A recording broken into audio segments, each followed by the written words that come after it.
What's up, guys? Welcome into Packers Total Access. My name is Clayton. You can check us out on packernet.com. Find me on Twitter at Packers_access. Joined alongside Tim in Green Bay, here to talk Packers Bengals this evening. Got an awesome show for you guys and gals. We got a little Brandon McManus scare. We're going to talk about that. Tim, I blame you. You mentioned it last night. You were a little concerned about him popping up on the injury report.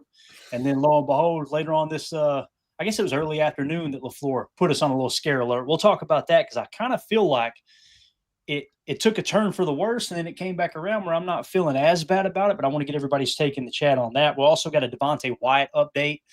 Spoiler alert, doesn't look good, which we kind of expected, right? We didn't expect him to play this week. We'll talk about what was mentioned there by Halfley. We'll also mention or talk about the Packers-Bengals overview. If you guys are in our Patreon group, you already got this article.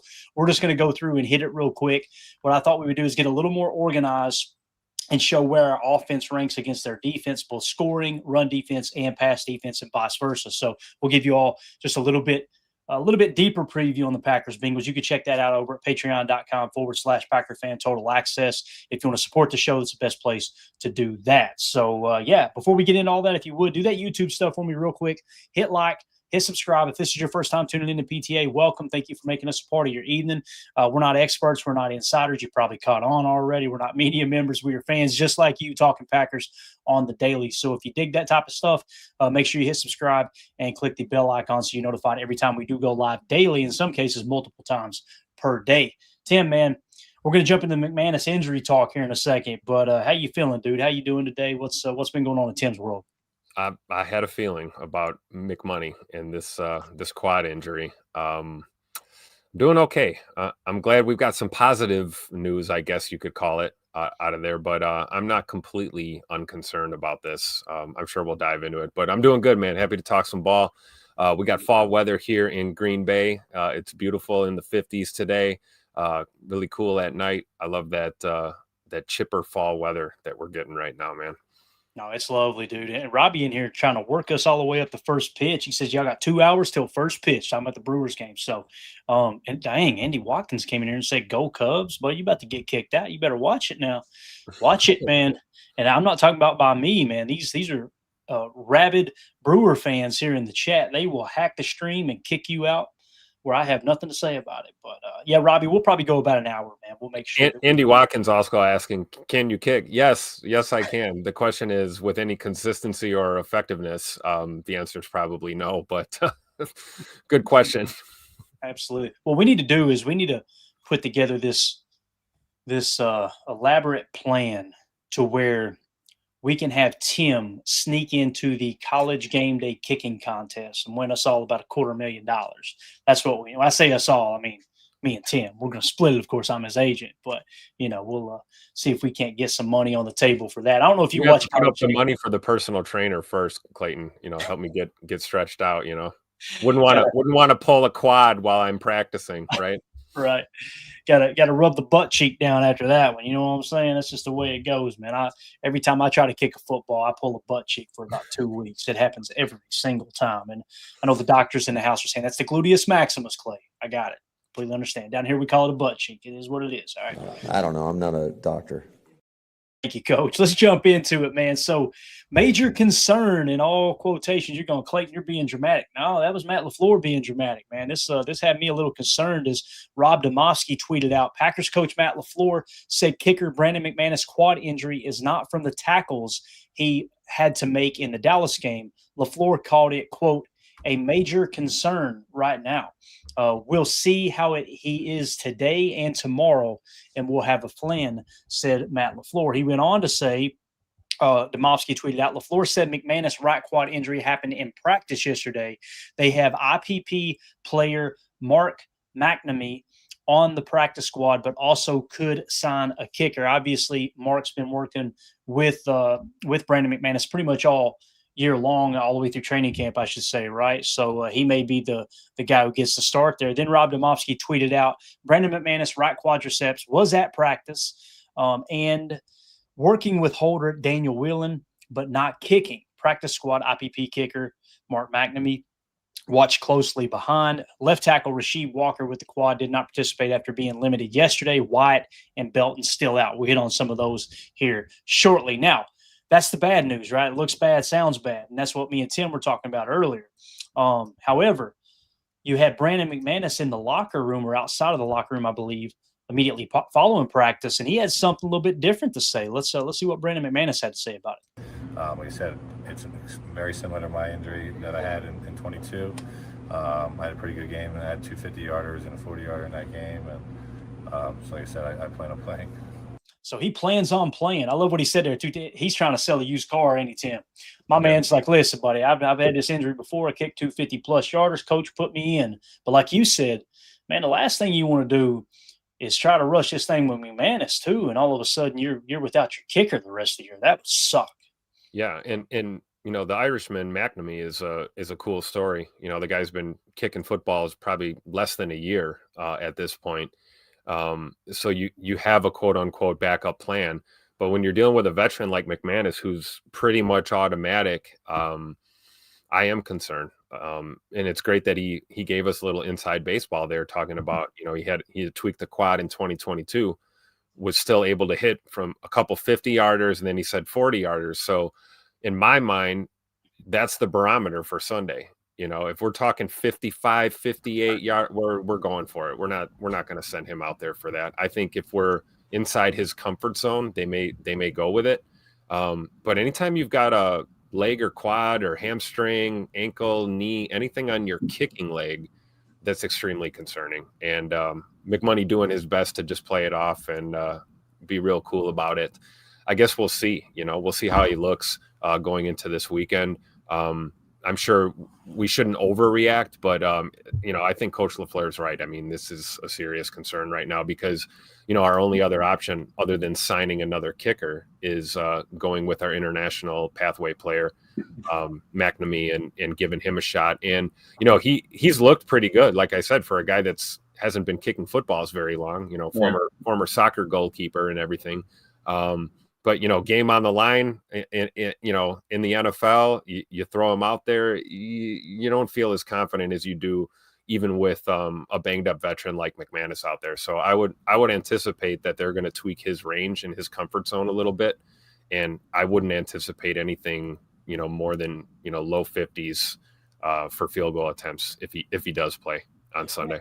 It just changes the play calling a little bit, right? The aggressivity, you know, on fourth downs, rather than try a long one, you know, maybe try to keep it, like you said, within 40 yards, you know, go ahead and sop the short kicks up with a biscuit and move on, right? And then the long ones, you either go for it or pin them deep. JJ McQuaid in the chat said you can't beat a kicker with huevos. Very true. Teeb says in the chat, just go for 2 every time.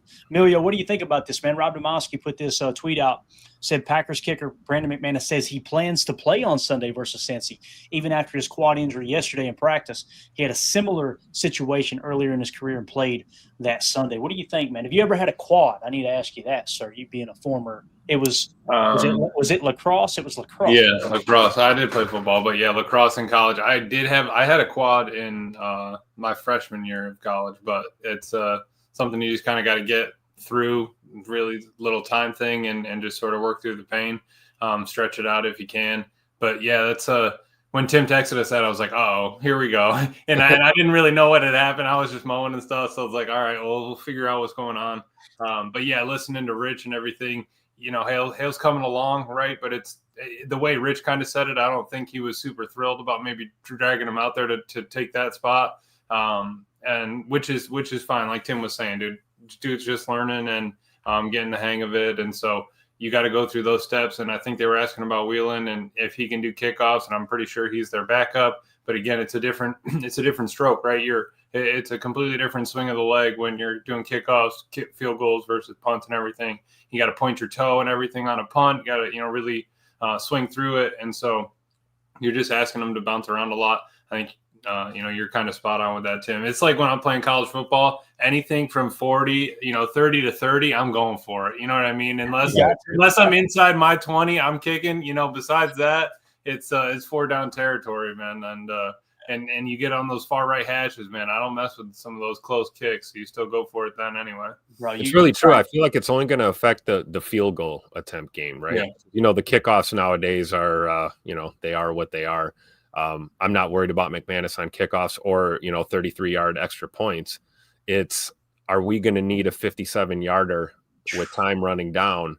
Right. How do you feel about sending him out there for that versus, maybe you just go for it on that 4th and 2 or whatever it is. So maybe a little drop kick, Tim. Hey, there you go. Get got. creative. Hey, Yeah. manufacture some points, man. You got to do what you got to do. A win's a win, right?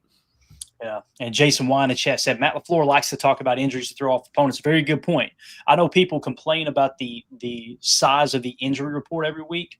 I think that's by design as well, guys. I think they err on the side of caution, load that thing down, and give the opponent as much to think about as possible. I believe that's the way they operate there, but I could be wrong. I think either way, I'll be over at Titletown tomorrow morning, bright and early, getting a few kicks up, Nice. just in case, Just if be they ready, need man. somebody, I'll do it for a free case of Gatorade, if they just need me to play on Sunday. No like worries. Emilio tells his 2-star kicker on college football over there at Buffalo. He says, you stay ready, you ain't got to get ready. You know Absolutely. All I need you is from the 20 to the 30, my man. That's it. That's all I need you to do. Put it through the uprights. Matt Schneiden put a tweet out here. Jeff Hafley on Devontae White, who suffered a knee injury against Dallas and likely won't play Sunday. Quote, he's having a great year, not a good year. He was missed in that game a lot. Hafley said he has confidence in Wooden, Brooks, Stackhouse, and Brinson behind White. I think we would all agree Brinson's probably going to get elevated this game. This just kind of really, really leans into what we talked about earlier. I think it was last night. I think Devontae White's out in this game. He did not participate again today. I think this is Hafley just kind of, again, when you're talking to the media, you're talking to your team, right? Yeah. And I think what he's telling Brinson is get your butt ready, right? Let's go. Same thing to Stack, right? Yep, exactly. I love it. And this could be that silver lining, right? We could get a great opportunity here for our rookies, Stackhouse and Brinson, to get some meaningful reps here in this game while we let Heavy D get some rest, right? Might as well. Like Michael was saying in his interview, dude, I just want you to come back 100%. That's it. Like, I don't need you to force it back. Like we've been saying, this whole year, take it easy if you need to for a week or two, get back 100 and let's make a run here. Yeah. Seeing the Pop-Tart talk in the chat here, man. I don't know what Respect Orange is. Respect Orange is talking about toasting a Pop-Tart and putting peanut butter on it. Is that true? You ever done that? No, dude. You ever toasted a Pop-Tart? Have you ever put butter on a Pop-Tart? Did what, Tim? You ever put butter on a Pop-Tart? No, did you? It's so freaking good. We're going to get off track real quick. Y'all take over the show. I'm going to hit DoorDash up right now. Brown sugar is the only way to go, my man. Yeah. See, I've never had the brown sugar. Now, somebody mentioned the strawberry. Strawberry is where it's at. Not so cool. I'm with you, man. Strawberry with a glass of milk. I'll be asleep on fucking college game day, man. You know what I'm saying? Yeah, and you don't toast them when you do the frosted strawberry. You just rip them right out of the packet. Yeah, right. Yep. Hey, you've never had a brown sugar? No, man, never have. Wow, I got to get a hold of Mandy. We got to get that on the next order. That's unbelievable. Text her. Get it on the DoorDash order. Coach Len backing me up. I have butter on a Pop-Tart is amazing. Let's go. Man, I got to try that. See, I got to write this stuff down, dude. Unbelievable. I'll tell you, you eat too many Pop-Tarts with butter on them, you're going to end up on the injury report, though. I promise you that. Aaron Banks, growing. I wonder if he's been eating a Pop-Tart with butter there. But he's limited again today. I don't know, man. Hearing Wildy talk about it on Wildy and Tausch, it kind of sounded like there's something going on with Banks. Like the way he made a comment, and I don't remember the comment exactly, sounds like there might still be a little bit of an issue there. So I don't know if he'll play or not. Anthony Belton did not participate with the ankle injury. That sucks. Kingsley Nigbare limited. Nate Hobbs limited. Tucker Kraft and Jordan Love both full participation. No new news there. Brandon McManus, like we mentioned, was limited with the right quad. Jacob Monk limited with the hammy. And then you had Jordan Morgan was full participation with the knee. Zach Tom limited. Rasheed Walker, guys, check this out. Quadricep. That. So you had limited on Wednesday, and then all of a sudden he did not practice today. I think it's safe to say Rasheed Walker not going to be playing in this game. Am I wrong to be Jordan Morgan at left tackle? Let's go. Am I wrong to be a little excited about that? Like, I don't, I want all of our players healthy, but I want to get a good look at Jordan Morgan at left tackle and see if that preseason, what we've seen in preseason, was real or if it was just a facade. Because to me, he looked good playing left tackle. I'm kind of excited about seeing him play left tackle. Now the problem there is if Aaron Banks doesn't go and Rasheed Walker doesn't go, now you're down to your third choice at left guard. That could be an issue, obviously. So which would be Your boy not Travis Travis Glover, but he's Yeah, not that's available now. what I'm saying. Who's gonna be that third there? But are you so you're saying that Rashid's not gonna play, Clay? You don't think he's gonna play? I mean, anytime that you're downgraded, if you go from limited on Wednesday to Yeah. did not participate on Thursday, Think and that's it's a not no-go? veteran rest, then yeah, I mean, to me, I was it's gonna say, what if it is just a rest, but they're not marking it as that? Like, all right, hey, he's just not participating. That would be my only thought. But yeah, if it's not the case and Rashid's gonna be out, I am gonna be excited for Morgan out there. Absolutely, get him that's a fair comfy. point. Yeah, especially like what Jason Wise said earlier, how Matt likes to play with the injury report a little bit. So maybe that is the case. Maybe it is veteran rest without mentioning veteran rest, and now maybe they're thinking, hey, you know what? Let's get Trey Hendrickson some more reps on the left side because Rashid ain't going to go. And then all of a sudden Rashid's out there. You game planned all week long for taking on a backup left tackle. That could be the case, right? So that's a great point. Christian Watson limited, Savion Williams limited, and then Devontae White obviously has not participated all week. I expect him out. So what do you guys think about anything else you want to hit on there on the Packers side of the injury report? Anything at all?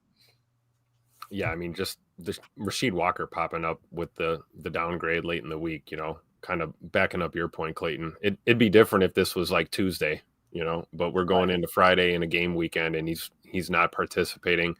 I'm sure they're going to have a walkthrough or some kind of practice tomorrow. If he's limited in participating, that would be a good sign. Sometimes guys are up and down, right? But if he's a do not participate again going into the weekend, yeah, I'm with you, man. You're leaning towards him probably not going. And, what other choice do we have? You got to throw the kid from Arizona out there at left tackle and, let him do what he does. But this offensive line, man, one step forward, one step back, it seems like these last couple of weeks. It's been tough, man, for sure. On the Cincinnati Bengals side, full participation for Jamar Chase. Obviously, he's going to play. Dylan Fairchild, their starting left guard, looks like he's going to be out, guys. He hasn't practiced all week. He's got a knee. Shaka Hayward, not listed on Wednesday, then did not participate today. He had an illness. B.J. Hill on that veteran rest. So it looks like that's all that was today because he was full participation on Wednesday. Charlie Jones with the Achilles was limited. Lucas Patrick, full participation, so he was upgraded. Drew Sample, their tight end with the ankle injury, did not participate on Wednesday. He was limited today. And then Shamar Stewart has been limited all week. So obviously Joe Burrow's on the IR. Jamar Chase seems to be fully healthy. That's just rest. I guess the big thing to look for there is they may be going to their third string guard as well. Now, keep in mind, their third string guard might be better than Fairchild because he has graded out like cheeks all year long. So something to keep our eye on there. Anything you guys maybe catches your eye there before we move along from the Bengals side of the injury report? Lucas Patrick returned. Yeah, I was just going to say he's in that window. He was limited. Now he's full participant. He's tuned up, ready for Lambeau Field. Never know. He could be motivated. Yeah. All right, so there you go, guys. If you would jump in the comments, let us know. Let's talk about it. Let us know what you think about the injury report if you're watching this video back later. And make sure you hit like, subscribe, and click that bell icon so you're notified when we go live here in the future. Hopefully it's not too distracting, me trying this whole stand-up thing here. Clayton, your boy getting old. He got a bad back. He got a bad hip right now. So I thought, why not try to stand during the show, see if that helps. So I thought Jacob only goes after bad hips. Yeah, I guess Mandy does. We're gonna give him some. Evidently, Mandy goes after the older crowd too. Over her boy not doing well. But so anyway, yeah, we'll try this out and see if we like it. Some of those long streams might be a little bit better, but pretty cool little setup, man. How it raises up and everything. I'm just waiting to turn the whole damn thing over and just we'll call it a night. You know what I mean? The whole thing fall apart. So, but anyway, let's move it along now. Bengals Packers game preview. Thought we would do something a little bit different, okay? And what we're going to do is just an overview. We dive really, really deep into the weeds, and we do that with the game plan. You guys have seen the game plan. We're going to continue to add layers to that as the week goes along. You can find that in the Patreon group as well, along with this overview. I thought, let me back up a minute. Let me back up and try to look at just kind of the overview. How does our offense stack up against our scoring defense? How does our run offense stack up against our run defense and vice versa? So we'll just kind of walk down the line here. I want to get your all's take on everything. So offensive scoring, talking points per play. The Packers rank 13th. The Bengals are 23rd. Okay, so the Packers right now, points per play are 0.416 points per play. Cincinnati is 3.18. So when it comes to scoring offense, the Packers seem to have the edge. Put a little green check mark next to it. Does that surprise you guys? The fact that the Bengals weren't, in the bottom three kind of caught me off guard a little bit because their offense has looked really bad. Their defense has looked really, really bad. We'll talk about that in a second. But I don't know, man. I'm still a little bit hesitant to feel confident in this game, mainly because we're so banged up, which, who isn't across the league right now? Coming out of the bye, it's a little more frustrating because you expect guys to get healthier. But what do you think? What do you guys think about that? Packers 13th in points per play. The Bengals are 23rd. The tale of two offensive lines, right? Yeah, I mean, two banged up offensive lines. Like you said, nobody's immune to injuries, especially in the NFL at this point in the year.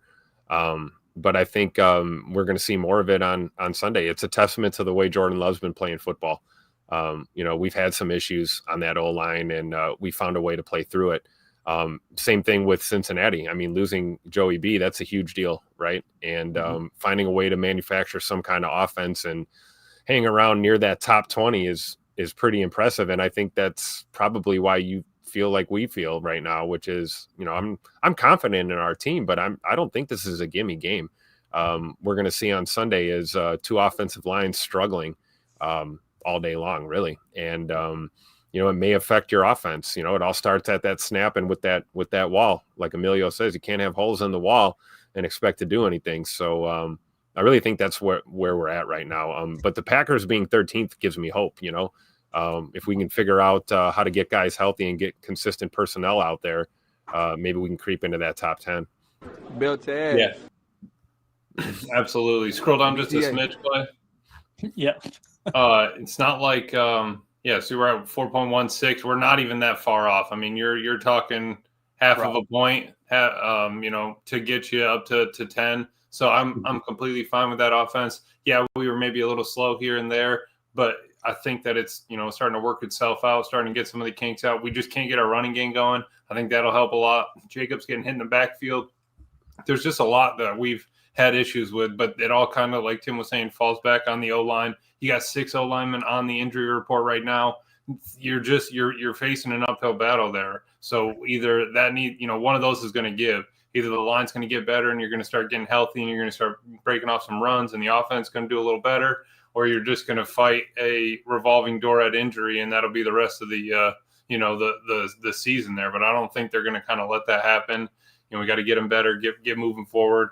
I was thinking about this the other day. I was looking at Myers snapping for the Jets. It's like, dude, and for everything that Myers did, man, at least he was out there every game. I mean, I trust me. He got spun around more than a few times, but dude was out there game in, game out. We just need a little bit more of that. That's a great point, man. Availability and accountability. I think that was him, 101. And here's the thing too. He's grading out in the low 60s right now. You want a hot take?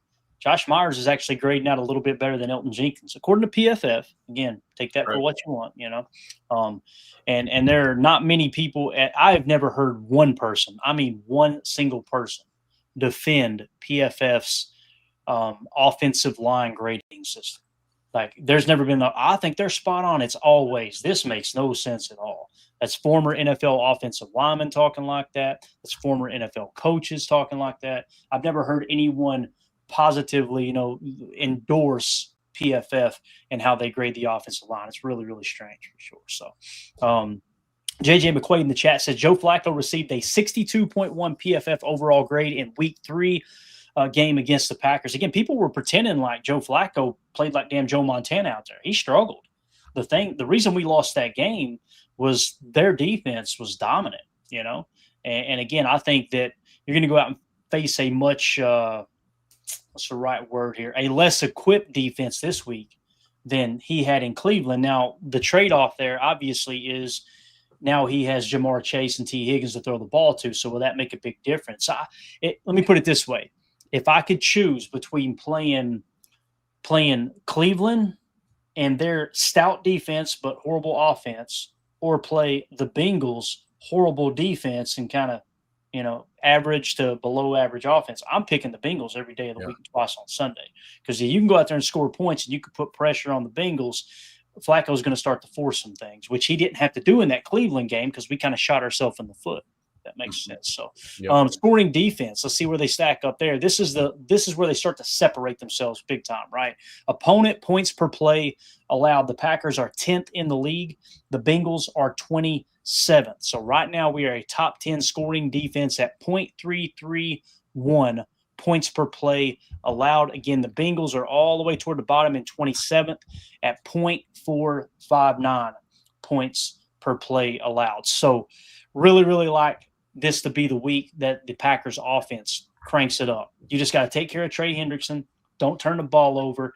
And to me, it feels like this is going to be a Josh Jacobs game. Yes. I could be wrong, but it just feels like – that's why I was telling Jacob last night, check the under on Josh Jacobs and even maybe Emmanuel Wilson. This feels like a game where they're going to run the rock, Tim. Yeah, absolutely. And I guarantee you it's going to open things up for us in the passing game. We've seen the Packers numerous times pass to set up the run or manufacture some rushing just to keep that defense honest. But I do think that this would be a great opportunity to go run first, go heavy, get these linemen blocking, get our tight ends blocking, get Josh Jacobs going, get Emmanuel Wilson going, and then wait for that perfect time to call that play action, little rollout to your left or right, and hit a receiver open in the flat or something, get the offense going through the run game this week. Absolutely. Clint, the armchair quarterback, said the refs should have been wearing Cowboys jerseys down there in Big D. That's the other thing, too.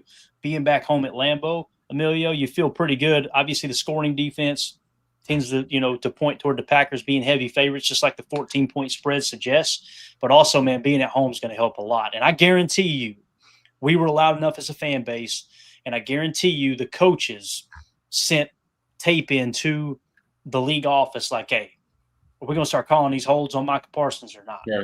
And then the league office says, no, you get Brad Allen as your official. And what a dirtbag's going to do what he does, right? No problem, right, Tim? And Micah was even talking about that in his interview, was about the hunt and just to chase the motivation. LVN, I guess, came up to him and was asking him, but how do you stay motivated, good and draw the chips and getting through, the double teams and this and that? He goes, dude, if it's not, you're chasing them down, you're stalking them, it's the hunt. Yeah, are they going to beat me on a play? For sure. But are they going to beat me every play? No. He's like, no, I have too much confidence in myself, faith in myself.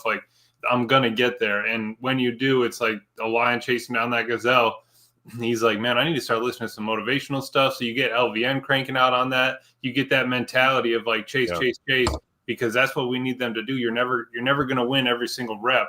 You just need to, put up or shut up and get it done out there on defense. And I think that they can do that. Really, that, it's something that, we can turn around here, just sort of, you set that mentality right and you get after it. But yeah, you're going up against two skilled wide receivers, a quarterback that can get it out fast. I think that's something you're going to have to take into account. It's not like Micah's going to be able to get there in 2 seconds, right? So if those bubbles and quick passes are all they're going to have right now, we need to be able to stop them. Corners need to come up and play. We need to force them into different looks that they're not, looking for. Yep. It's something that makes me respect Micah Parsons' game all the more too. When you think about what he's able to do, considering the fact that rarely are they calling any of these, strangulation holds that we see him having, and he's still getting home. He's still getting pressure to the quarterback, still grading out in the, I believe, mid-90s on PFF right now so far. So it's all the more impressive. I think we would just hope that, dirtbags like this guy here on the screen would, at least maybe call, some of them. As a player, you're not going to get all the calls, and you never want to be in a position where you're that guy waving his arms after every play, crying for a call and making excuses. You want to fight through it. Like to your point, Emilio, you just got to play ball, but can at some point, you think we could call a hold maybe 20% of the time when it happens or something? Right. It's just crazy, dude. Again, I don't understand why you got rules if you're just going to kind of, I don't know, man. It's tough. It was a tough look for sure. I hate talking about that stuff. But again, if I have to be the fan, if I have to be you hear a lot of other podcasters go, well, I don't want to blame the officials. I don't want to blame the flag. Okay. When we get screwed over and nobody talks about it, guess what? It doesn't get loud. It doesn't get loud on the league office. It doesn't get loud on social media. I'm telling you, when you don't tag that NFL officiate in their official Twitter account, then you get what you deserve. Yep. You got to call it out. If you don't call it out, they're not going to change, you know? And you're saying, okay, does it really make that big of a difference? If it's one less call for the rest of the season, to me, it's worth us complaining a little bit. That's just the way I see it, because the other fan bases are going to do it. The other coaches are sending in the tape, right? Yep. All that's going to happen. So I don't know. I just feel like I think it's worth mentioning for sure. So turnover margin per game here. So what's this mean? It's this turnover differential essentially, right, guys? So this is how many times do you take the ball away? How many times do you turn the ball over? And it's the differential essentially, the turnover margin per game. The Packers are 15th at an even 0. Okay, so they're just coming out with a push every week so far, right? And the Bengals are 28th, and they are coming away each game. They're losing the turnover differential on average by 1 turnover per game. That's huge. It's absolutely huge. That's actually tied for 28th. So I think that's something that could come into play. Now, listen, Evan Williams said it best. He was looking forward to playing Browning. Browning's not coming in. Browning's not coming back through that door. You know, it sounds like it's going to be Joe Flacco. But I do feel like Joe Flacco is going to give you an opportunity to pick a pass or two off. I really do. I think he's also going to try to force the ball to Jamar Chase quite a bit with them having a lack of a running game. You know what I mean, Emilio? So I think there's going to be opportunities for us to take the ball away. We just got to make damn sure we protect the football on offense. Right. It's a, lack of the running game, but he's a veteran quarterback. He's seen it before. He's been through multiple offenses. Like Halfley was saying, it's probably just terminology that he's getting caught up on. So he's not going to have maybe the biggest, play sheet or whatever. But I think that he's going to understand 70% of that offense is going to be able to run it. It's just how many deep shots, how many, long posts or double moves or play actions, those sort of things are you going to be able to get in and him feel confident, turn his head, turn his back to the line and see what happens. I do think that we could probably force him into some of those, like you're saying, especially if he's trying to look to feed Chase, feed T. It's basically what happened with Browning, right? You're just trying to get the ball to Chase, trying to get it to your best player. And if those bubbles and quick slants aren't there, then, we might have a chance to get to him a few times. All the more reason to do what we talked about last night, right? Rush 4, don't get overly aggressive, keep everything in front of you. You're in a position where you're willing to give Flacco a chance to beat you if that's what he's going to do. If he's going to try and target Higgins and Jamar Chase all day, let's do it with safety help and multiple defenders in the area. Keep everything in front of us. I mean, I do not subscribe to we have to pressure Joe Flacco all day long and send the dogs after him to get him to make a mistake. I just don't see it. We know who the premier targets are going to be, and we're not threatened by a stout running attack. So keep it all in front of you, man. Keep it simple. Yeah, definitely. iRock says in the chat, don't forget to hit that like button. Chat, appreciate you, iRock, for bringing that up. If you guys would take a quick second, just hit that like. If you're new here, hit subscribe. We appreciate y'all hanging out with us. Jen Wright also said X might eat. Completely agree with that. This could be the game where Xavier McKinney ends up getting a pick or two. Romero Hill says, salute, fellas in chat. Good to see you, Romero. Glad to see you in here, buddy. Been a little while. All right, let's move it along. Running game, offensive ranking. So this is the offensive side running the football. All right, the Packers are 25th in yards per carry right now. This is yards per rush attempt. The Bengals are 31st. Now, keep in mind, who have the Bengals played? I don't know. I know the Packers played three pretty stout defenses. Really, when it comes to run defense, 4 stout defenses. Yeah. Dallas was 7th in the league in yards per carry allowed. Look at where they're at now, guys. People that were saying this Dallas defense was horrible, Dallas is now tied for 3rd in I'm sorry, this is on offense. My bad. We'll get to the defense in a second. Let me just take a quick look. Dallas, because I think did they sink out of sight? They're in 17th now. Okay. So they went from 7th to 17th. Got it. All right. So my bad on that. In terms of offensive rushing, yards per rush attempt, the Packers are 25th, the Bengals are 31st. Dallas is running the football down there is what the point I was trying to make. That's a very good point, Clay, because all offseason they were talking about how they have absolutely no running game. They're worried about their running game. They're trying to bring in Booker to give something to that running game. And it's like, dude, a running back fell into your lap and now you're pushing 6 yards a carry. That's, almost 2 yards more than you were running last year. That can really set your offense up for success. And I think that's why you see Dak spinning the thing like that. I mean, he's able to not have everything sitting on his shoulder. Who was it? Cosell was saying Dak's turning into a win because quarterback, not a win by quarterback, right? So it's Dak is showing up because he's got a little bit around him, a little bit of run game. He doesn't have maybe CD, but we can still make that happen because of Dak. So I think that's kind of where we need to get to. Let's let Jordan be our win because not by. I think that's a possibility. Yeah, and so you see here Cincinnati only 3.1 yards per carry, Tim. Not overly concerned with the run, which kind of it lends credence right back to what you said. Listen, keep everything in front of you. Play the pass.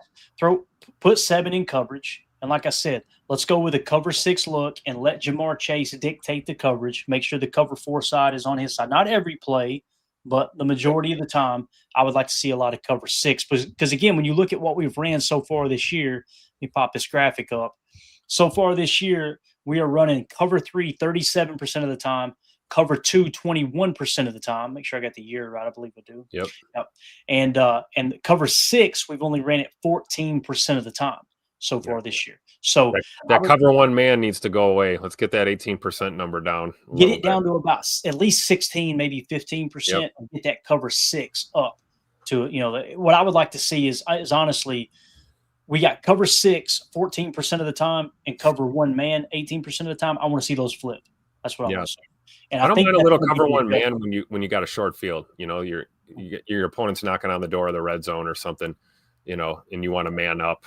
I get it, but early in a drive with a lot of field behind you, it can bite you in the ass big time.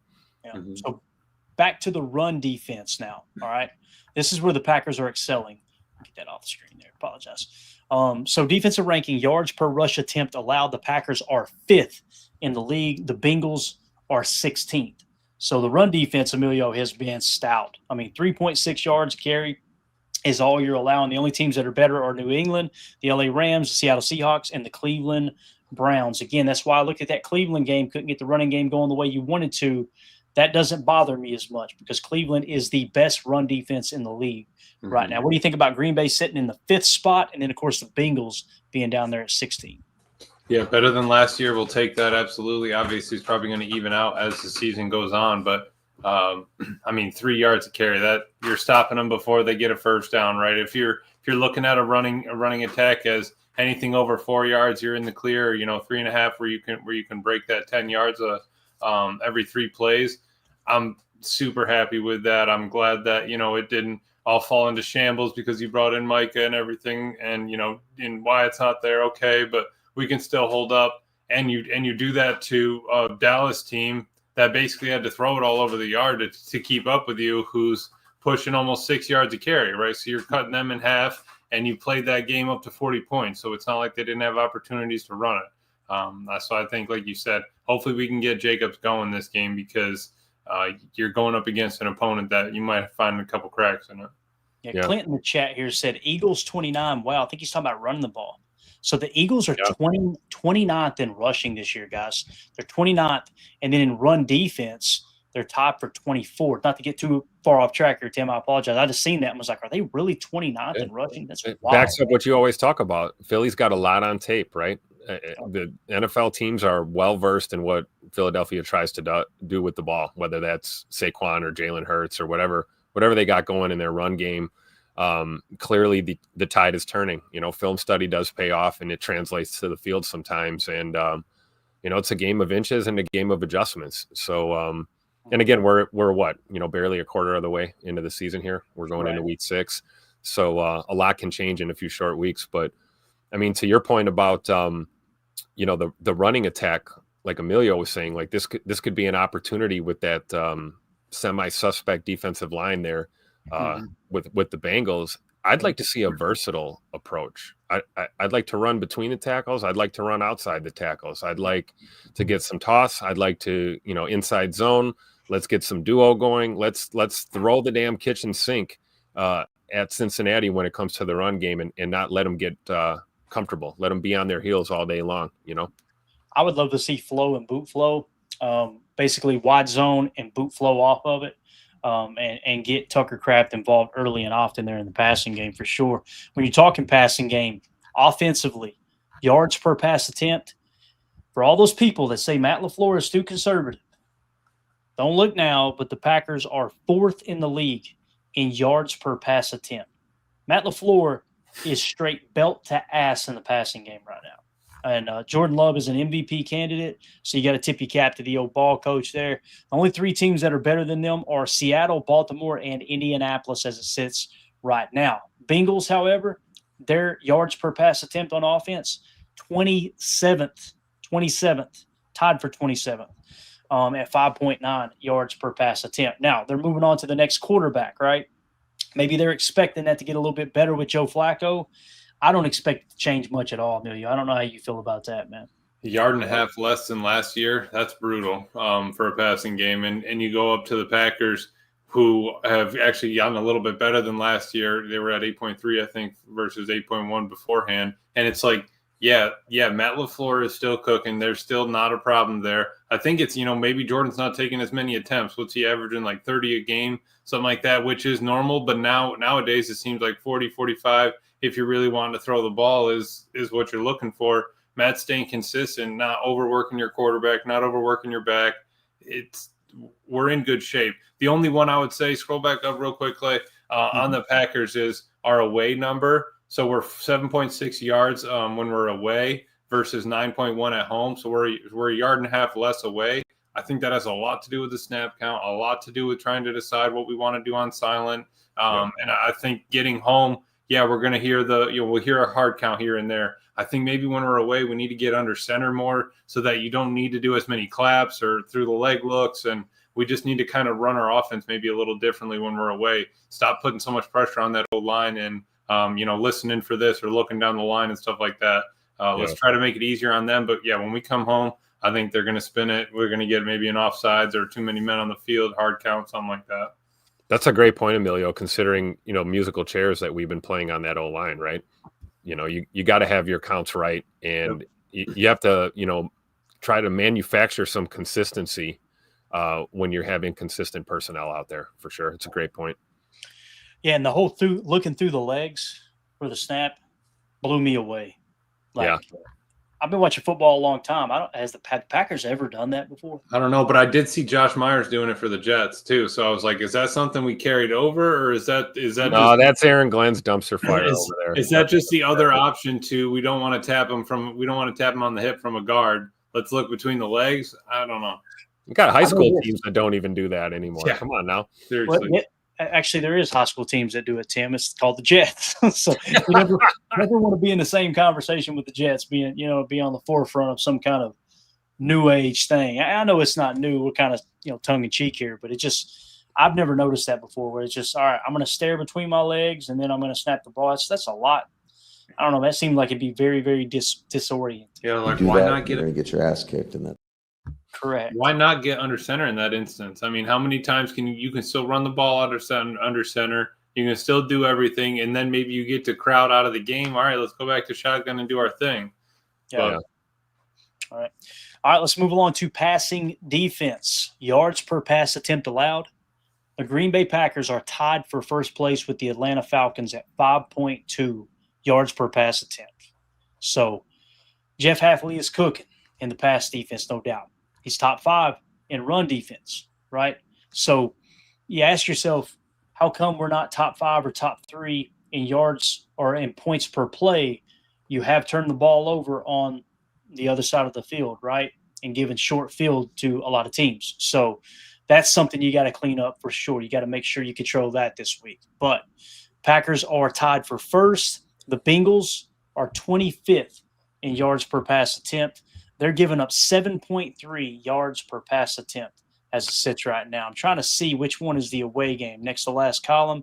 On the road, Cincinnati's giving up 7.1, so they're a little bit better in passing defense on the road than at home, which is kind of wild to think about. Not much better, but yeah.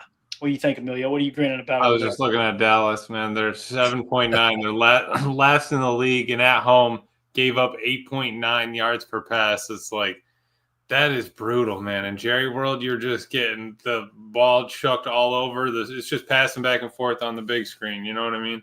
Somebody check on essay. I'm telling you. That's brutal. So, yeah, there's your passing defense numbers, Tim. What do you think, man? Hafley the real deal this year, man. Yeah, I'm willing to bet you most of these are from zone, not cover one man, like we We've talked seen it about. time and time again, right? Yeah, and I hate to keep sounding like a broken record, but again, let's not get ahead of ourselves. Keep it in front of us. I would anticipate fully that Cincinnati is going to try and get the ball out quick. I'm not saying screen game, but it's going to be short passes, trying to build some momentum. And if you're getting overly aggressive there, those type of plays can really kill you. So I'm confident that Hafley and this defense are going to continue to build on that. And, for all we talk about being a little nervous going into this game, I mean, when you break down the numbers like this could be a perfect opportunity for us, get right game. Like I said, we're coming off a loss and a tie. We got to get a dub here coming out of the bye. And, you want your defense to play aggressive situationally, but you don't have to sit there and, breathe down their neck all day long and get lit up over the top. So I think it's a testament to, Hafley and really DeMarcus Covington with the work he's done with the defensive front and, inconsistent personnel and still getting good results. So hopefully it's more of the same. And for me, just kind of stepping back and taking a broad view of everything, right? Like when you look at everything, and we'll go through it one more time and you guys probably caught on. There's not one key statistical category that the Bengals are better than the Packers in, right? Now, you think if there's ever a game that's a slam dunk win, it's this one. But by definition, that means this is a trap game. That's just the way that works, right? So, I don't know, man. When you kind of look at everything on the surface, I like where the Packers are at, right? They're still the youngest team in the league. I'm tired of hearing it. I know y'all are tired of hearing it because I'm tired of saying it, but they are the youngest team in the league. You got Christian Watson's going to be getting healthy here real soon. Devontae Wyatt, that's a hit, but hopefully he'll be ready to go at a minimum the game after Arizona, right, which is 2 weeks from now. I think we could make it without him in Arizona possibly, but, man, that defense looked totally different when Devontae Wyatt wasn't on the field. So when you break all these statistical categories down, offensive scoring, points per play, the Packers have the edge. Scoring defense, points per play allowed, the Packers have the edge by a long shot. Turnover margin per game, the Packers are better than the Bengals. Running game, offensive ranking, yards per rush attempt, the Packers are slightly better. That's the one that's the closest, right? Running game defense, rush defense, right? Yards per rush attempt allowed, Packers are significantly better, being top 5. Passing game on offense, Packers are 4th, Bengals are 27th. Again, another notch, a big notch in the Packers belt there. Passing defense, the Packers are 1st, the Bengals are 25th. Tim, every single category, man, Packers have the edge. This is feeling like they're 14-point favorites, just like the line says. It's true. It's true. There's a lot of validity to that approach, but we also know any given Sunday, right? Strap on the helmets and the cleats and snap the ball, and nobody's going to think about any of this. It's going to come down to how we play. And, another thing we need to talk about, not too much, but we should mention it is, don't shoot ourselves in the foot, guys. If we can go ahead and not beat ourselves, I think 14 points is pretty fair. But if you're getting false starts and you're getting, procedural penalties and stupid things that are backing you up all day long, you're going to put Cincinnati in a position that, it could be a close game. And honestly, a close game is going to favor Cincinnati in this matchup. I think we need to go out there and do what we do best and get it done, put points on the board, play fundamentally sound, both sides of the ball. And I think we should. Like I said earlier in the week, if we put a 40 burger on Cincinnati, we better win this game. 40 points wasn't enough to beat Dallas, unfortunately, even in overtime. But I think, you start getting, well into those 30s, 40-point margin, and you're scoring tutters and not kicking field goals all day. We should win this game, by a couple of scores at least, as long as we're not shooting ourselves in the foot, right? Yeah, absolutely. Emilio, you got anything else you want to hit on here, man, before we wrap up? No, just that. I mean, Tim pretty much hit it. It's just that the team itself, I think coming out of the bye, the defense is really going to be motivated to try to get that taste out of your mouth, which is going to be huge. You're at home. You're going to have a good, good crowd roar, all that. You're going to have it'll be different than when you played Flacco last time, right? You were playing in Cleveland. He got to make his calls and do all that. If it's loud out there, if you're staying on them, keeping up, the crowd's hype. I mean, you could really get them into a blunder. Like, we have issues when there's crowd noise and we're away. So it's really just putting them in a pickle and being able to, make the most out of your opportunities. Like Hafley said, he goes through every week the missed opportunities, missed turnover chances, all these things that are there each week that, hey, if you just do that 1/11th, that's yours, and you can't worry about somebody else's job. You have to do yours, all those things. Some of those are going to start turning over and actually becoming, +1 for us instead of just a deflection or anything like that. So I think this could be one of those weeks that we turn that around, maybe get that floodgate open for turnovers and see what happens. Yeah, our guys better wake up with their piss hot, like I said before. So I heard, I think it was Wildy and Tausch talking earlier today, and I don't want to put words into Wildy's mouth. You guys know I watch that show pretty much daily. I really enjoy it. I love Tauscher. I think Wildy does a great job with what he does and kind of the angle he brings and storytelling aspect of the Packers and this and that. But they were talking about Tucker Kraft, and Tucker Kraft made a comment, and they didn't get it confirmed who shared that Tucker Kraft said that, but I guess it was one of the reporters asked Tucker Kraft about a comment he had made where he said the offense is better when they get me going. They get me at least a touch per drive. And, Wildy was like, is he being cocky is kind of what he was pressing into. And Tauscher had no problem with it. You want your great players to want the football, With that being said, came away from that conversation like, I thought Tucker Kraft was having a great year, Like I thought he was tracking really, really well. We talked about some of the advanced metrics and this and that. And I came away from that conversation like, well, maybe he's not having as good a season as I thought he was. Well, just pulling up the numbers here, guys. Tucker Kraft, he's got 16 catches on 20 targets for 225 yards, 2 touchdowns. That's through 4 games, right? He's averaging 14.1 yards per catch. Well, I think that's leading the league at tight end. I know it was a couple weeks ago, right? Look at his projected stat total here. 68 catches, 956 yards receiving, and 9 touchdowns. God, that's a dominant tight end. Am I missing something here? No, you're not, because I think it is. I think that's the case. And listen, when I was listening to Tucker's interview, I think he was really saying it as like, no, I want the ball. And like, if I think the offense does good things, or I think good things can happen when the ball touches my hands and it goes through me. And sometimes you just have to get those players one touch a drive. It's not like there's nothing wrong with it. You're going to turn around and hand the ball off to Josh Jacobs. So you're going to say you can't give him a touch a drive. So it's like Jamar Chase. He's going to get his touches every drive. He's on the way outside. So you got different aspects, different levels for each player.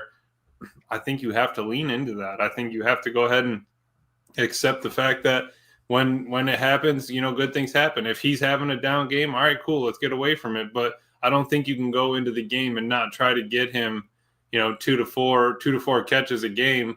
But you also can't wait to do that in the fourth quarter, right? So if you're hanging in and you're having problems hanging in there, back and forth, and then you finally just start using Tuck, and then things start turning around, that's on you, right? That's on Matt not calling it, not scheming that up earlier. So I think it's just little things that you can learn from. I just hope Matt and the team come out strong after this bye week. I know he's not the best after a bye, right? We don't blow teams out. I think you have things here and there that just don't go right, but I expect them to sort of hopefully turn it around on this one. I think you got a good opponent to go up against, and you've had some time to get that tie. At least it wasn't a loss, but a tie squared up, Yep. Tim, what do you think about the projections there for Tucker Kraft, man? I mean, the projections look great. The number that gets me is the targets. I mean, we're in 4 games, right? We got 4 games. That's 5 targets a game. He's at 20 targets. I'd like to see him targeted a little more, especially earlier in the progressions. I feel like getting Tuck the ball early and letting him get those yak yards that we love so much, lower the shoulder and create after the catch. I don't think we've seen as much of that, but again, it's a testament to this offense.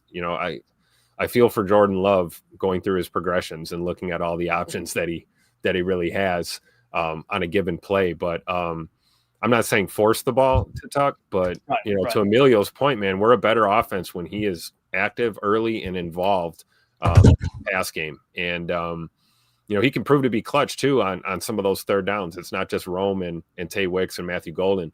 Tuck Norris is a guy that you can always look to in those 3rd and 5s, 3rd and 6 type deals. That would be my only, I guess, pushback would be I'd like to see more targets, but we also know how that is, right? That's dictated by matchups, and that's a week-to-week thing. If you're Right. if we're calling a lot of run plays and you're out there, sift blocking or lead blocking, you're not going to get a target, right? It just is what it is. If they're sending help or doubling down on you, your quarterback's going to look somewhere else, and you want them to. But I do feel like getting the ball to Tucker early in the progression is going to serve us better and really get his numbers up too. You make a great point because he's 23rd in targets amongst tight ends. That's wild because, again, he's our leading receiver.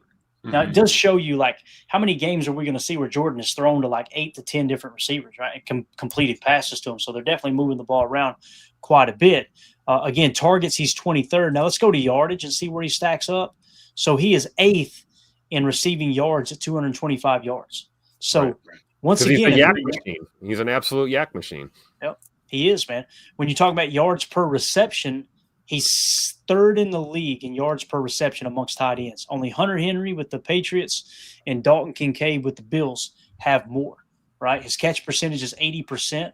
His catch rate over expected, he is sitting in the number 11 spot.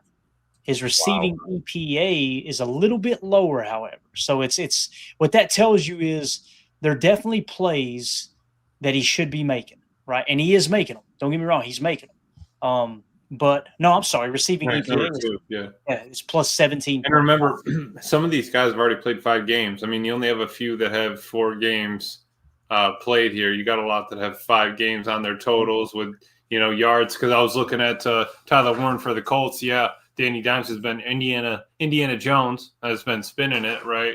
But you're looking at a rookie there that's gotten 31 targets. Okay, but I think Tuck can handle that. If you get him 5-10 more targets this game, you're right back caught up with him at the 5-game stint. But yeah, so if he had played, 5 games up to this point, which most of these guys have, he's probably leading the receiving EPA, right? I would think. I would think. And then let's see here. Let's go to Yak over expected. Yak over expected. He's 2nd in the league, only behind rookie Tyler Warren with the Colts. I think that's a good comp because they're going to try to feed Warren. I think that they're going to try to work him in as a major part of their offense. With 1 extra game, Warren's got 75 more yards, 80 more yards, and 10 more targets. You get Tucker 10 targets, I almost would bet he'd get us 70, 80 yards. Yep. And a great way to pick up your run game. If there's an issue with the run game like we've had where we can't get it going, that's the adjustment I would make. I'm looking to Tuck Norris right away and get him the ball early. Let him get those yards. So I feel really comfortable after diving into that, right? The projection total, and then obviously, according to ESPN, then over here on NFL Pro, looking at some of these advanced metrics, I feel really comfortable saying Tucker Kraft is a top 5 tight end. Would y'all agree with that? Do y'all think that's too high, too low? How do y'all feel about that? Agreed. Yeah. Top 5, right? So that's, again, and I don't want to put words into Wildy's mouth, but as he was talking, I was like, man, he's kind of down on Tucker a little bit. And then he did go on to say, no, I was the guy talking Tucker up. I called it before a lot of people did. I think he's going to be a great tight end. I think he's going to be a great football player. But it's just, what else do we expect him to do? He's leading the team in receiving on, far fewer targets than most tight ends are getting. He's a yak machine, like Emilio pointed out. The receiving EPA is through the roof. The catch rate over expected is solid. Yards per reception at 14.1. Outside of Dalton Kincaid and Hunter Henry, the argument can be made that he's a top 3 tight end. He just needs more targets. And again, don't force it, but don't be afraid to design a play where he's the number 1 target. He's the number 1 in the progression, right, Tim? That's essentially what you were saying. That's what I'm saying. And then give Jordan that option to just, zip that ball over to him right away or go to his next read. But at least, let's bring Tuck up the list here on some of these for sure. Yeah. All right. Anything else on Tucker Kraft? Again, that popped in my mind. I'm like, man, let's take a look at it real quick. So we just kind of did that on the fly. I'm glad we did because he does, man. I think he's top 5. No, pretty cool. Pretty cool. J. Cole, I wasn't trying to bring it up to get your buttons bursted here, but J. Cole saying, I'm so sick of the Indiana Jones stuff. Let's just get to the end of the year before crowning him. To me, Jonathan Taylor's been the difference maker for that team. I think so too. I like the nickname, and the dude, he went to the Vikings. At least they didn't keep him because he's starting to spin it right now for for the Colts. But you think about it, he went to the Vikings, got to learn from KOC a little bit. Whatever he did pick up, all right, I'm going to take that to a team where maybe I can make a run because it didn't work out with the Giants. And it's just they've just been talking a lot about the late bloomers, him, Sam Darnold, all that stuff, and it's you get quarterbacks that get comped to each other forever, like Caleb and Daniels, and then you get quarterbacks. They're just different stages. You get ones that are late bloomers, Baker, Sam Darnold, and Jones, all these different aspects or different archetypes for a quarterback in the NFL is crazy. Yeah, yep. I personally, I'm a fan of Daniel Jones, dude. I like the way he carries himself. That was a crap show over there with the New York Giants. I was going to try to see if we could figure out. Give me just a second. Let's just see where he's stacking up on some of these advanced. I mean, they're not doing bad. They're what, putting up 40 points 2 or 3 times already this season. I mean, their defense is holding them to nothing. Coming into the year, I didn't pick the Colts to be tearing it up. Right. Here you go. So Daniel Jones in passing yards, third in the league with 1,290. He's got 6 touchdowns, 2 interceptions. It's in terms of passer rating, qualified only. He is 8th in passer rating. By the way, Jordan Love sitting up there number 4. Let's go. Right. Yards per attempt. Is he dinking and dunking? No. Yards per attempt.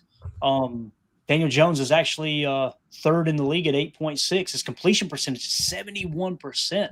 Balling. That's wild, man. Let's see here. Completion percentage over expected. He falls a little bit down to the number 7 spot. He's having a damn good year, Emilio. Mm-hmm. You're talking about EPA, passing EPA. He is second in the league, only behind the reigning MVP, Josh Allen. So only taking 4 sacks. Yeah. Now here's what's cool. EPA looking good, right? Let's go EPA per drop back. Look who is at the top. Daniel Jones at 0.28, Jordan Love at 0.26. So Love is he's impressing the heck out of me, man. I'm really excited about it. So yeah, Daniel Jones, man, he's legit this year. And again, so are the Colts. Yeah, they are, man. Here to be legit as well. Let's see how they finish out this year, right?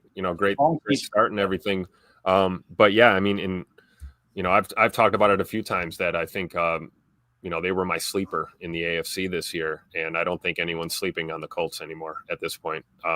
They seem legit, and seeing Kansas City struggle early makes a lot of us happy. Baltimore is struggling right now. I mean, you got teams like Indy, Jacksonville that could tilt the balance in the AFC, really change the playoff picture. If they can sustain this kind of success they've had throughout the year, it'll be fun to watch. I'm glad we don't play the Colts this year. We drew them last year for an AFC matchup. I'm glad we don't have them on the schedule this year.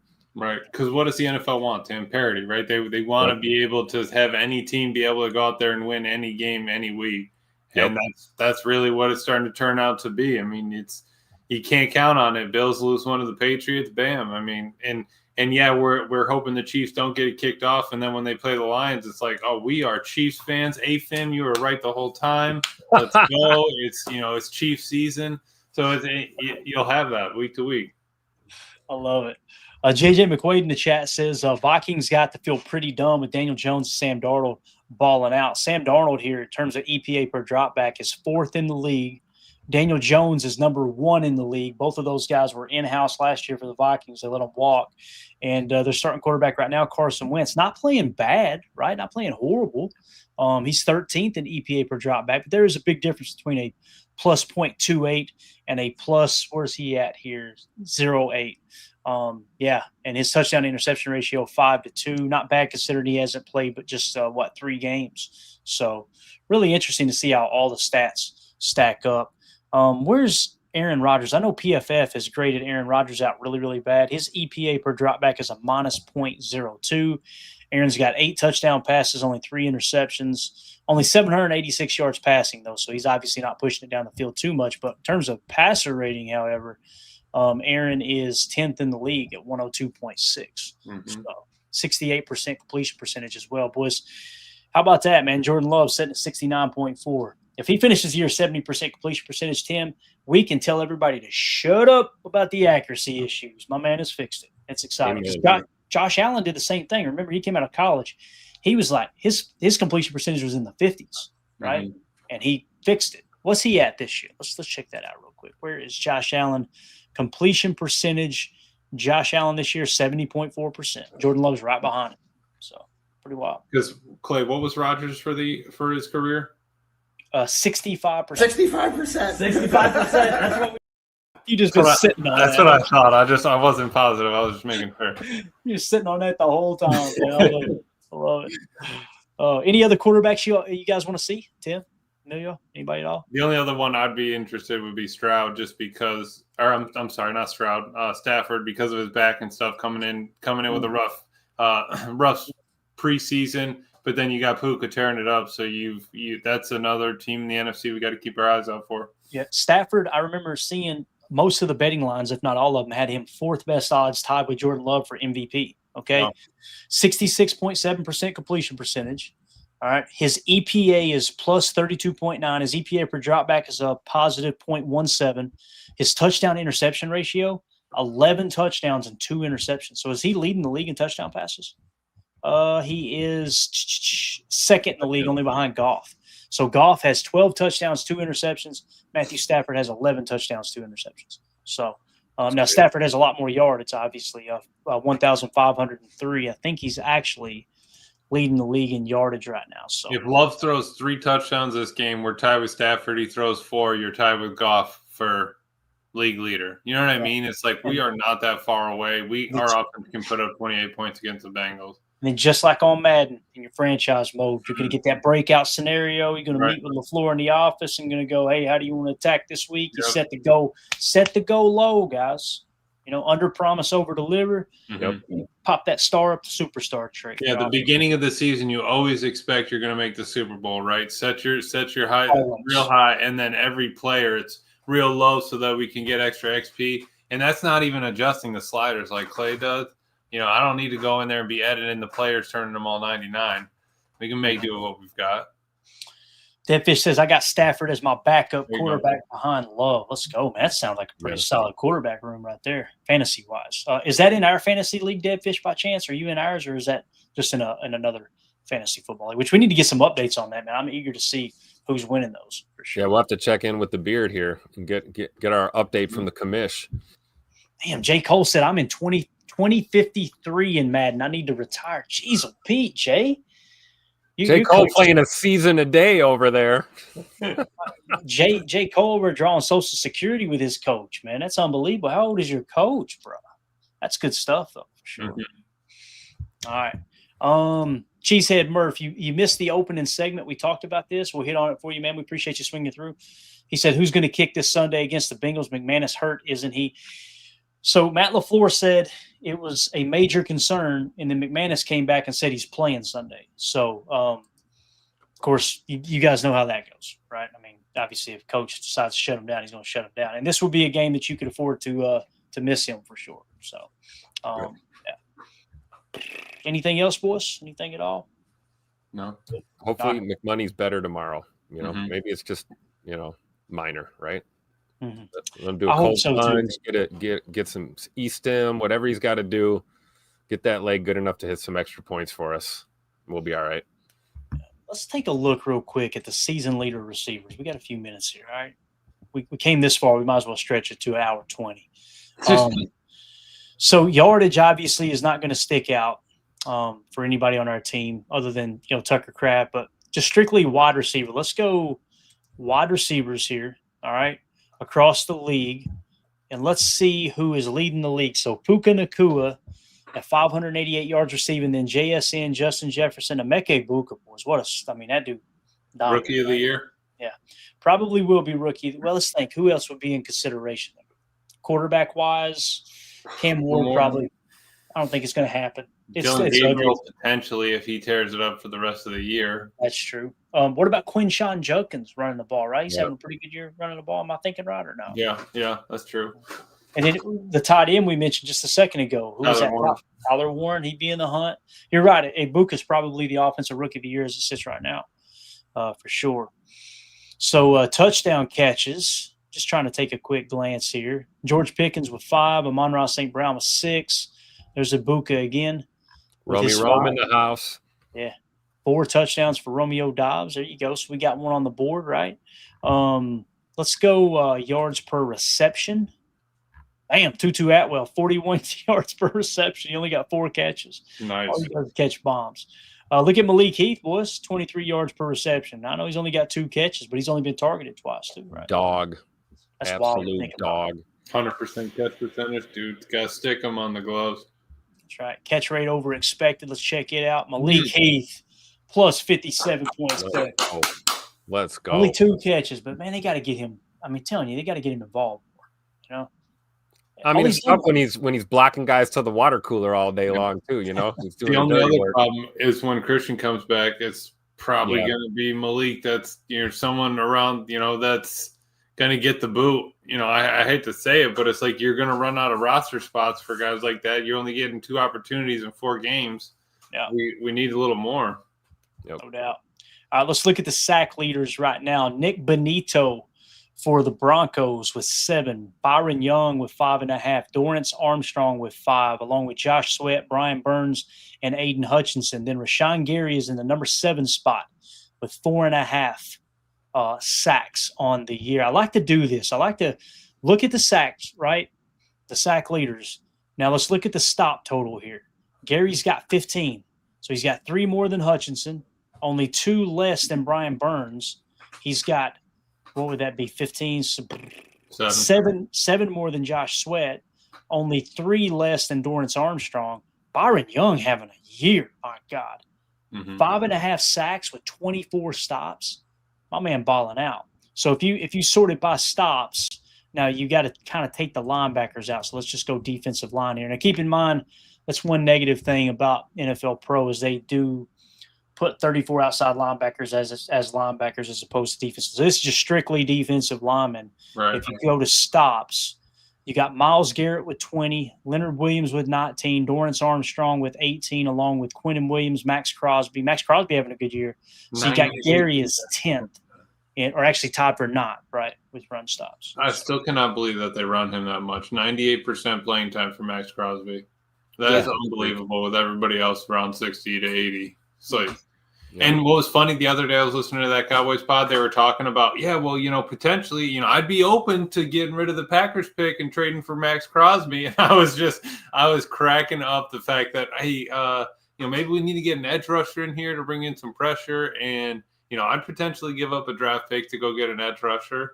Like, oh, man. And Deadfish makes a great point. Only 4 games for Gary, right? Yep. So obviously those stops are going to go. I mean, if we played 4 games up to this point, he's averaging roughly a little over 3. So he would actually be in the 18 mark most likely if he continues up this pace. So he would be in the top 5 in run stops if he had played 5 games as well. All those other players on this list have played 5 games, it looks like. So the other thing to look at too is we're sorted by run stops. And again, keep in mind Gary only played 4 games to everybody else's 5. When you look at the quarterback pressure rate, okay, what place would he fall in terms of sorted by run stops? And then you go quarterback pressure percentage. So there's only 1, 2, 3, only 4 of those guys have a higher quarterback pressure percentage than Rashawn Gary when you sort in the order of run stops. Does that make sense? Right. So he's kind of top 5 in quarterback pressure percentage amongst all the best run stoppers. Right, and again, he's probably top 3, like Deadfish said, if it weren't for him just playing 4 games. So, yeah. Love it, love it, love it. Taylor Bell, that's a PFF stat that I honestly don't like, to be honest with you. He says, or I'm assuming it's a he. I apologize if it's a she. What's the pass rush win rate with this front each individual? Pass rush win rate is a PFF statistic to the best of my knowledge, right? And the reason I don't like it, and maybe someone else comes up with one too, maybe ESPN has it, I don't know, but most of the time people quote PFF, and they never explain what plays they got a pass rush win or pass rush win on, right? And that drives me crazy. I don't know how you guys feel about that. They can't even tell us what a pass rush win is. Right? It's just like, trust me, bro. Literally hashtag trust me, bro. That's the reason I just can't take that as serious. Now, what I love about this, and I just to show you, this is why I love NFL Pro. If you're questioning whether a pressure is a pressure, all you got to do, you see this number right here? I'm just going to click it. Bang. I got to be careful here. I'm going to pause it real quick if it auto plays. Boom. Right? So you're automatically into the play. Here's a pressure, here's a pressure, so he had 5 pressures against the Lions, 3 against the Commanders, 4 against the Browns, he being Rashawn Gary, right? And what you can do is you can go through and watch each individual play there where he got the pressures. PFF doesn't do that. PFF is just, trust me, bro. And I can't stand that stuff. So that's why I tend to lean toward NFL Pro over everything else for sure. So let's see one last thing here, boys. Let's go to DBs. All right. And let's see how our DBs are stacking up now. We'll go qualified. Bang. So keep in mind, this is corners and safeties alike. All right. Let's go passer rating when targeted, or passer rating allowed, as they call it here. Look at DTD, man. Dadrion Taylor Demerson. DTD. My man. I remember you talking him up through our draft process a couple of Emilio likes him as much as he likes Travis Glover, I think. Come on now. Bro, his passer rating when targeted, 0. I repeat, 0. He's been targeted 14 times, only giving up 4 catches for 30 yards. That is wild to think about. Let's see where the Packers' first guy comes in terms of passer rating when targeted. Xavier McKinney. But PFF said he's bad, guys. Okay, how is your passer rating when targeted only 39.9, but you're bad at football? How does that happen? You see what I'm saying? That's the problem with PFF, is sometimes the math ain't mathing, you know? So with that being said, he's been targeted 7 times, giving up 4 catches for only 50 yards. And X obviously has an interception there as well. If we scroll down and just stay on passer rating when targeted, let's see if we can find the next Packer. Where is our boy at, man? Where's our boy Keyshawn? Maybe Keyshawn dropped after that last game. Let's see here. He may have sunk on the list a little bit. It may have locked up on me. I apologize. Oh, here we go. Where's Keyshawn at? There's Keyshawn next. So he's 52nd now. So he has dropped significantly to a 73.2. He's been targeted 22 times, giving up 12 catches for 152 yards. Still no touchdowns given up yet, though. So that's good. That's a great opportunity for him and the rest of our corners to get those numbers up on Sunday. You know, we know they're going to be targeting Jamar and T. Higgins. So I think our corners are going to have a chance to get their numbers up. Passer rating when targeted for linebackers. Now, Micah Parsons obviously just going to drop into coverage a minimal amount of times. This is a 39.6. The best Packer on this list in terms of linebackers, passer rating when targeted. Got to go down a touch here. Let's see if it's going to be Quay or Edrin. Edrin Cooper at 88.4. Yeah. And then again, Quay's was a little rough early, and we're only going to 70 here unless we go to the next page. So he's outside of the top 70, but his run defense is what's been better in my opinion. So if we go to, let's go to stops real quick for linebackers, for stack backers. And again, keep in mind, this includes, for whatever reason, they got Micah Parsons listed as a linebacker on NFL Pro. They need to get that cleaned up for sure. But run stops, Quay is tied for 13th in the league. And again, keep in mind, he's only played 4 games. Everybody above him played 5. So having a hell of a year. And I don't know where boy Cooper is. Cooper's right behind him there, 27, not bad, with 20. So he's 27th with 20. And then when you come to hustle stops, I love that stat, by the way. That hustle stops are awesome. Edrin Cooper is 2nd in the league with 8, and everyone else around him has played 1 more game. So, And Quay's creeping around the top 10 there. 4 games, he's at 11. Somebody just asked in the chat, what about running backs? JJ McQuaid did. So let's take a quick look at running backs and we'll wrap up there. All right, so let's go to rushing, season leaders, and then we'll just go running backs, qualified only. And I don't know what stats you want to see, but let's see here. Rushing yards. Yeah, let's go rushing yards over expected per carry. That kind of filters out some of the noise. And Josh Jacobs is actually fairly low on this list. I looked this up earlier. He's 33rd in the league at a minus 0.4. Okay. So in terms of rush EPA, he is going to be significantly further down this list as well. He's in the 29th spot at minus 8.9. Last year, he was dominating those statistics. Now, yards after contact, totally different story, right? Rushing yards after contact, surely he's got he's got to be up there with rushing yards after contact. Yeah, he's 12th in the league with 258 rushing yards after contact. So obviously he's breaking it. And that kind of doesn't make sense, right? Like when you look at your expected points added, rushing EPA, you typically those numbers align pretty well, yards after contact, right? Because it's just kind of the situation you're in. Did you make the most of it? So that math is kind of not math in there, to be honest with you. But in terms of touchdowns, what's he got? 4? Where's he at in rushing touchdowns? So he is tied for 4th place with Derrick Henry with 4 rushing touchdowns. So I think he's going to be fine. I think this week he's going to get on track, boys. I really do. Yeah, he's going to add his 5th and 6th on Sunday. Let's go. Get him over 300 yards. Get the ball rolling. Yep. I'd like to see Josh, well over 20 rushing attempts, on Sunday if we can do it. Yeah, that would be awesome. Just trying to take one last glance here. Yeah, so his rushing yards over expected is a -29. So we got to get Josh Jacobs going this weekend for sure, man. For sure. Yeah. Let's see has anybody cracked the 20-mile-an-hour mark? They have. Looky here, boy. Jonathan Taylor has cracked 20-mile-an-hour 4 times this year. Holy cow. Wisconsin's finest right there, right? How about Derrick Henry doing it twice?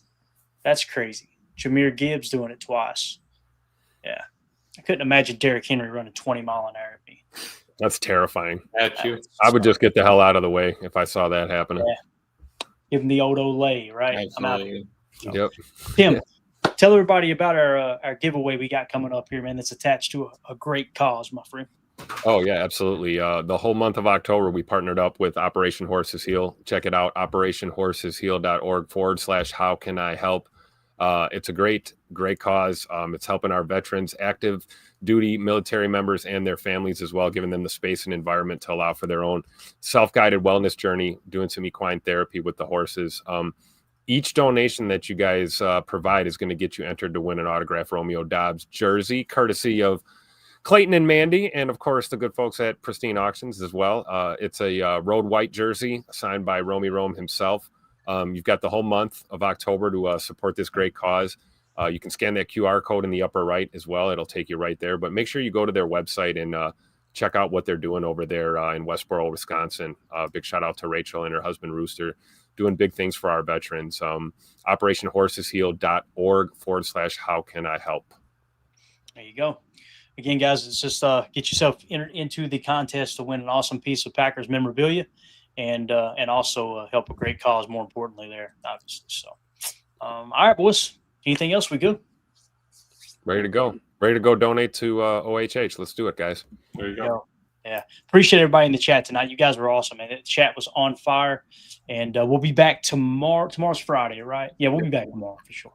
We'll be back tomorrow at 6 p.m. Central for PTA Live, and we'll dive into the game plan. We'll take a detailed look at, if I have time, what I'd like to do is break down some of the personnel and see exactly, all right, they like to run a lot of 11 personnel, the Bengals do, but what's the set they like to play out of? Do they go dub set? Do they go trips or tray? What is it they like to do? Do they go 3x1 or 1x3 and kind of get an idea of what we're expecting to see on Sunday as they come into town to face the Packers at Lambeau. So that being said, appreciate everybody. Hit that like on the way out. Hit subscribe if you're new here. Thanks for making us a part of your evening.